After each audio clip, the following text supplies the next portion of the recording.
Hello, everybody. It's Dr. Anthony Kaveh, your Harvard and Stanford trained anesthesiologist and integrative medicine specialist, live and unscripted.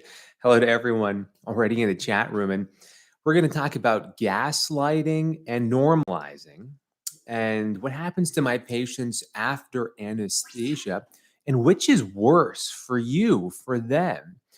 I want to hear your comments as well about what you think is worse after we talk a little bit about it. I had a patient recently who came out of anesthesia. It was for elbow surgery, and they did not get a nerve block, so they weren't fully numb in the area. So they came out with some pain, and there was a change of shift for the nurses. I was getting called from the recovery unit about, hey, this patient's in pain. So I knew their pain was not being managed. And it's important to manage pain after surgery. No question about that. How you manage pain is a different story. I had written orders for their pain medications, but for some reason they weren't getting all their pain medications. And look who came in here. Hey, Karma. How are you? Hey, Karma saying hi.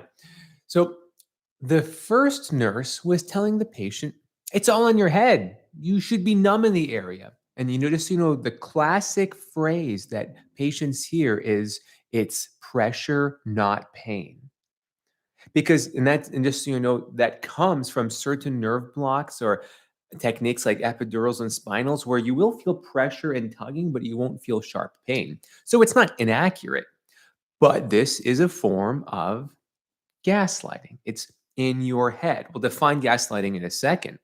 There was a change of shift, and the patient was still in pain. And I did make a couple phone calls to make sure they were getting their pain medication, but it wasn't being addressed as quickly as it should have been. The next nurse, and I'm not saying the nurses are bad people. Please don't interpret this the wrong way. I'm just sharing an observation that's valuable for us to all take away. The second nurse was giving the impression that, oh, it's normal to feel this pain after surgery. You just had surgery. There's going to be inflammation. It's going to be painful.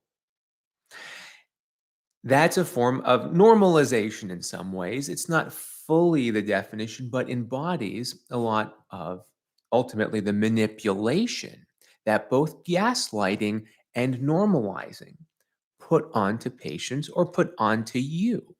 And I'm really curious to hear if you have ever experienced either of these before.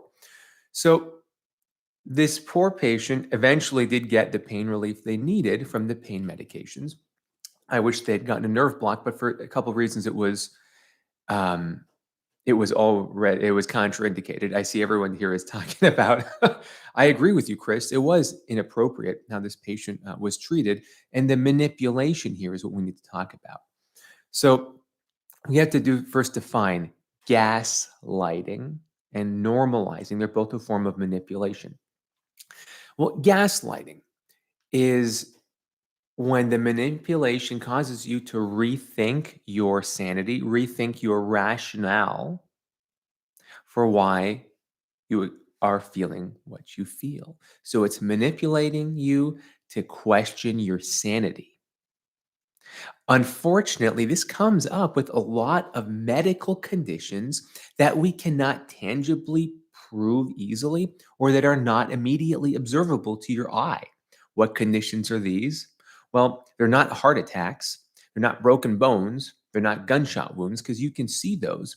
They're things like depression, anxiety to an extent, migraines or pain.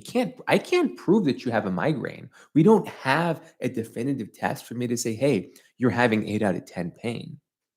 You are having a major depressive disorder right now.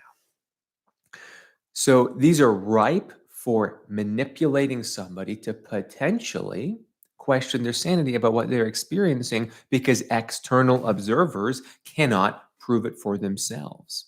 There is always a potential for ulterior gain for both of these. So that's gaslighting, right? We're going to talk more about this, but we have to talk about normalizing next. And which one do I think is worse? I'm pretty firmly set on this, but of course, I welcome your feedback. We'll get there in a second, though. Normalizing is manipulating that causes a desensitization of societal beliefs towards certain behaviors. This ultimately leads to some level of acceptance or justification. And I want to be very clear, neither gaslighting nor normalizing are rooted necessarily in incorrect rationale. They're both actually stem from reality and truth, and I'll get to that. But let me finish the normalizing, because some things should be, in some senses, normalized as we gain more medical knowledge. Both things that were once gaslit no longer can be, and things that were not normalized uh, can, or should be normalized. And I'll give you specific examples for normalizing. How about men crying, or anyone crying for that matter? Maybe at one point in time, this is accepted as a deviant behavior, but now I don't think very many people are going to disagree with the harms of holding onto or suppressing emotions. Grieving after a death or the bereavement period. We probably not much controversy around normalizing whatever form that grief comes out in. Some less accepted or maybe more controversial examples, things like cheating, bad behaviors like thieving or stealing. You'll often hear people who are trying to manipulate somebody into normalizing something against their morals or ethics as like, stop being so judgmental. Stop being so judgmental. This is from somebody who's trying to normalize the behavior that the other is judging. There are many other examples, like everyone is okay with this. Why aren't you? Like, why is why are your panties in a bunch? I guess I hope it's not inappropriate to say, but like people say these things to try to say, hey, this is fine. This is normal. Why are you so uptight about this behavior? And it can be really serious. In the example of pain, it's like, hey, this pain is normal after surgery. Well, you can't leave somebody suffering to try to normalize. There might be an ulterior motive here. Maybe someone is lazy and doesn't want to take care of the individual. Maybe they're uninterested in hearing out that patient's story. Maybe they're bored of their job. I'm not saying everyone is nefarious, but manipulation may have an ulterior motive, and we need to recognize that. Now, both gaslighting and normalizing are totally nuanced. And by the way, Angel, good to see you. Chris, good to see you and all your North Carolina peeps. And for Tori, who's asking, Karma just ran off the frame. She's still around here. Jane, actually, little deviation. I had a nerve block by an anesthesiologist once because I'm on Coumadin. Oh, sorry, was denied a nerve block on Coumadin. And well, I'm happy the nerve block worked well the second time. I hope the rest of your surgery went well. Thank you for sharing that. You're right. Coumadin can have major complications. So no one's withholding anything, hopefully inappropriately in that case. Okay, so nerve blocks, not nerve blocks, gaslighting, normalization. What is the truth behind these? Because there is truth. I firmly believe, and I'm pretty sure you're going to agree with this. Gaslighting, it's all in your head. What most patients don't recognize is that when they come to the operating room, so much of what they're experiencing is in their head. It really is. It doesn't mean it's not real. And please, I hope that you take this to heart. It doesn't mean, and Karma's back in the frame here. Hey, Dago. Hi. She says hi. It doesn't mean it's not real. Depression is very real, has long-term impacts on your IQ, irreversible effects. Anxiety is very real. Panic attacks can lead to heart complications, asthma attacks. PTSD is very real. It can even you can see it in someone's pupils when they dilate, when they're in that relived experience, when they're nightmares, when they're waking up from anesthesia. The mind-body connection is the premise that some people take gaslighting too far from. The mind-body connection is real. So yes, the pain is in your head because you need to have a brain to experience pain, but it doesn't mean it's not real. And to say it's all in your head as like, oh, well, it's all in your head, that's it, that is wrong. Same for normalizing. Same for normalizing, because a lot of things are real. Acute stress disorder is real and should be recognized. Normalized in the sense that it's a normal human response to stressors. An acute stress disorder turning into PTSD, however, should never be normalized or accepted. PTSD has to be acknowledged and treated. You can't just let people live with PTSD. Wholly inappropriate. You can't let somebody who has had acute pain from an injury, normal response. That's not controversial. But to now have chronic pain derived from that and say, oh, it's just their pain getting worse. It's just their pain getting worse. Wholly irresponsible. You cannot normalize. This is manipulating somebody into thinking that their suffering should be accepted. This is disempowering the patient. How about depression? You have a bereavement, for example. Normal. We should normalize and recognize this is a real human emotion that comes up. It should be short-lived. Relatively short-lived. If this becomes depression, oh, well, I'm a depressed person, doc. I've always been depressed since my mother died. I'm sorry your mother died, but it is not okay for you to just be depressed. This is not acceptable behavior from any caretaker to accept the suffering of a fellow human being. Hey, we're all a tree. We're all branches, pardon, of this tree. If one branch is suffering, is snapped, is hurting, and the other branch doesn't respond or cannot feel it, that is not, they cannot be given the title of human being. This is a famous poem, by the way, from an ancient Persian poet named Sadi. But the point is that you need to empathize. Normalizing is a form of manipulation in some, not all cases, where my patients suffer. And I believe normalizing behaviors is more dangerous than gaslighting, as dangerous as they both can be. When we normalize our fellow humanity's suffering and try to over medicate them, oh, great, give them Xanax. This is great for a pill mill. This is great economics. Fantastic. At the expense of our humanity. It breaks my heart as your doctor, or as not your doctor, but as a doctor, to see patients suffering and thinking, oh, this is it. This is my morning Prozac and my afternoon Wellbutrin, and I need my Seroquel to go to sleep, and maybe a Xanax if I really can't sleep. Oh, and maybe a Trazodone as well. This is not normal. There is a time and a place for all of these medications. They're powerful, life-saving medications, and we really are blessed that we have these tools today.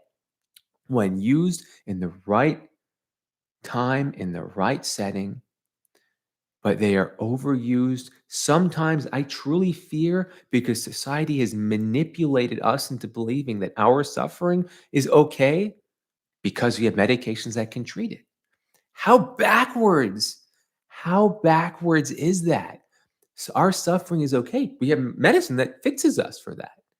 That's the wrong way of looking at it. But I really believe that my patients that are suffering have almost believed this narrative that major depressive disorder is just a part of life. No, it's not a part of life. Acute stressors are a part of life. But to let these extend for days, weeks, months, years, decades is not. I can't stand still knowing someone's suffering like that, nor should any doctor or any other human.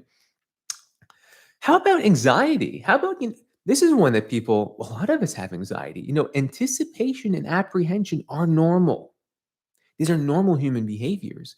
But generalized anxiety disorder, even situational anxiety disorder, which can be crippling to the point of requiring sedatives, this is not normal. They might be necessary. And I know so many people that could not function without their benzodiazepines. And I'm not saying they're bad or that they're wrong, but we cannot normalize, oh, I'm just an anxious person, doc. I'm always afraid to go on airplanes. We need to address this. It's not about ignoring, and it's not about pretending it's not there or disqualifying. It's about addressing the problem, to acknowledge and empathize for who is suffering. So normalizing It disempowers my patients. And if there's one thing that my patients, I wish I could give them a pill of this.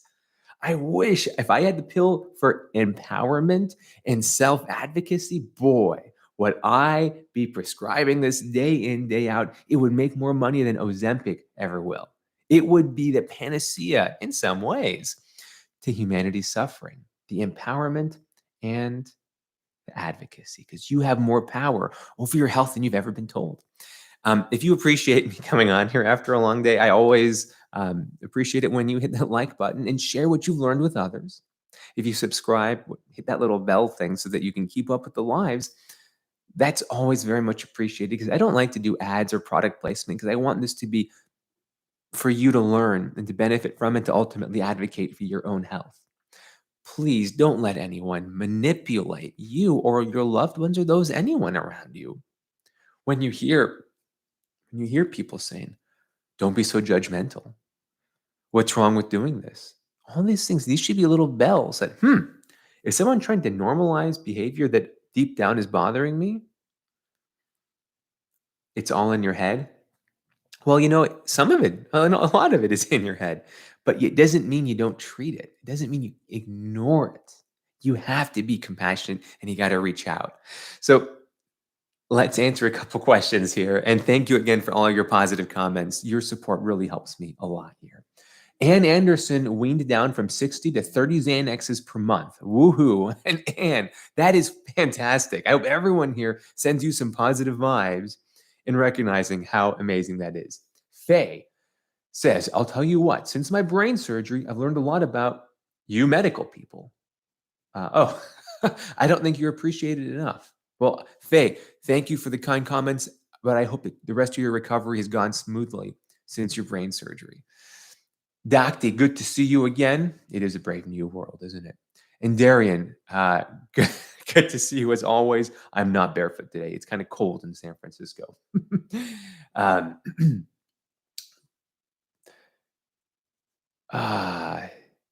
Angel Aloyo, I agree. This is a powerful message, and I hope it's an empowering message. And I hope we can get the controversy out of this. I personally have a loved one who is suffering with depression, and somebody said, we need to normalize depression. I can't tell you how much that broke my heart. And that's why I think we all need to be aware of a societal tendency to fall into laxity, into acceptance, and not advocate, and ultimately, in some ways, spiritually fight for the right thing for our patients. We need to be advocates because unfortunately, the truth is that the healthcare system is broken. And if you are not empowered to advocate for yourself, and it's a struggle, it's not easy, but you need to be empowered to take that step for yourself and your loved ones. That is unlocking the inner healing potential. So, kind of heavy stuff tonight, but please don't let anyone ever normalize your suffering. It is what it is. It's post-surgical pain that's become chronic pain. You are not chronic pain. You are a human being. You are a human being with incredible potential. Don't let anyone reduce you to a label that's been normalized to try to manipulate you into complacency. Please don't fall into complacency. So Sheila, good to see you on here as always. Kelly says, firefighter, paramedic, 27 years. And you appreciate my info. Kelly, I appreciate your service for 27 years. Thank you for what you do. Greg, good to see you as well. JVB asks, have I ever had an anxiety or a panic attack? Thank goodness I have never had a full-blown panic attack. However, I have connected myself to monitors in an operating room, and you should check out that video where I put myself into all the vital sign abnormalities that you would expect in a panic attack. It's a horrible feeling. When they say impending doom, it's what it feels like. But no, I've never had one. Alexis, thank you for that super chat. I appreciate that. And that's so funny. Alexa thought I was thanking her. I don't know if you heard Alexa saying you're welcome. Alexis, I'm talking to you though. Thank you, not Alexa.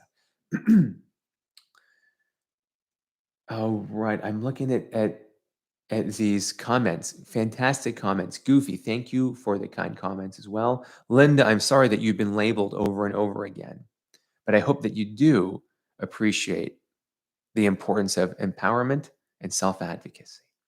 Brian Zam, I would settle for any doctor who would listen to me versus telling me what my own body is doing. Brian, it's incredible how if we just listened to our patients, maybe we would hear the diagnosis that they're bringing to the table. It's the power of human being versus human doing, holding a presence, holding a space, and being mindful when talking to your patient. I don't think they teach this in medical school the way that they should, and they definitely don't enforce it in residency because residency is about seeing as many patients in as short a time as possible, which isn't really in the patient's best interest always. Sometimes it is, not always. Alexis, I really appreciate that. Super thanks. Thank you again. As the key, you're always smiling, always laughing. Well, thank you for the kind comments. I'm sorry that you lost faith in doctors back in 2020. You said you lost all faith in doctors. And I just want to point out that that's a type of black and white thinking that perhaps might not represent reality. All doctors worthy of losing faith might be hyperbolic. I certainly hope you don't feel that way anymore. But thank you for your honesty in sharing that. Luis says, hello from Ireland. And you did catch me live. Well, thank you so much for the kind comments. I'm sorry that you need more surgery, but I hope that you feel empowered to take control and have confidence in your healing. Because, fentanyl and oxycodone can help with the pain after surgery. They can't help fix a broken spirit after surgery. And that's what my patients often end up succumbing to when they feel abandoned, rejected, and neglected after surgery, which unfortunately happens more often than we would think. Maybe not from the surgical wound, like if it's your appendix or your gallbladder or uterus, but maybe the trauma of the surgery, post-operative depression, things that we don't even tell patients about. So I hope that you don't fall into any of those. Thanks for the kind comments. And last two comments here. Liv Dahl, good evening, doctor. Years ago, my grandma couldn't be knocked out for surgery. They ended up gassing her. Why did that happen? Can anxiety keep anesthesia from being effective? Anxiety can increase the requirements of some anesthetic agents. When you said that your grandma was gassed, it could be interpreted in kind of a wrong way. I'm sure you just mean gasoline with this kind of gas, not the other type of gas. They probably could not find an IV, and that's why they couldn't give her the IV or liquid anesthesia. Always, Gina, thank you for the kind comments. And JVB, I'm so great to hear that meditation has helped you with your anxiety. Powerful and much safer than Xanax and Ativan, I'll tell you that. Wild Child, thank you as well. Boss Man from Australia, great. Steph Barber, good to thank you for agreeing with Gina, and I agree with her too. All right. Last comment. There's so many. What questions? Doctors, okay. Winder C, I like this comment. Doctors do judge patient histories. Even I did/do. I'm not a doctor, but an aide. It happens. So this is, you want something juicy. Winder, let's, I don't disagree with you. When is judging a heuristic that's life-saving versus when is it a heuristic that is demeaning and degrading to patients? So when a patient comes to the ER, for example, and I see that they have a fistula in their arm, meaning that they are on dialysis because they have that fistula, right? And they have bradycardia, so their heart rate's very low, I'm going to jump to a conclusion that my first test should be to check their potassium level. Am I judging them for being in kidney failure? Maybe I am judging, but it might be a life-saving choice because that's the most likely scenario that's going on. That's hopefully not controversial, but yeah, I'm judging them for being a dialysis patient, I suppose. What if I said a 22-year-old comes in and they're in cardiac arrest. And I look at them and they look normal in the sense that they don't have facial abnormalities. It doesn't look like they've been operated on multiple times from a congenital heart abnormality. Maybe their fingers, they don't have clubbing, so they look otherwise perfectly normal. I'm going to have to wonder what's in their system. They say drugs, sex, and rock and roll for a reason. Is it a stimulant, meth, cocaine?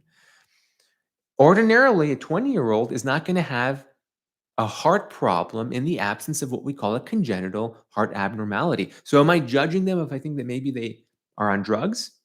Call is yours how you want to label me, but I need to make a heuristic that can be life saving in that individual. How about, you know what, since we're playing this game that's all juicy and controversial, what about the young person that comes to me in the operating room who needs 2 or 3 times the amount of anesthesia that I would expect for their surgery? A young individual. And, there aren't very many things that increase your anesthesia requirements that much. Are they a chronic weed user, what some people call a pothead? I need to maybe say, you know what, maybe they really are. Maybe they did not disclose to me how much marijuana they use. So I'm going to go on a heuristic. I'm going to assume that perhaps they did. And I'm going to give more pain medication than I would otherwise give because I don't want them to wake up in excruciating pain, suffering in the recovery room. And I might give them extra nausea medication so they're not feeling miserable from nausea after surgery. Am I judging? Label me how you would like. But unfortunately, we sometimes do need to make shortcuts.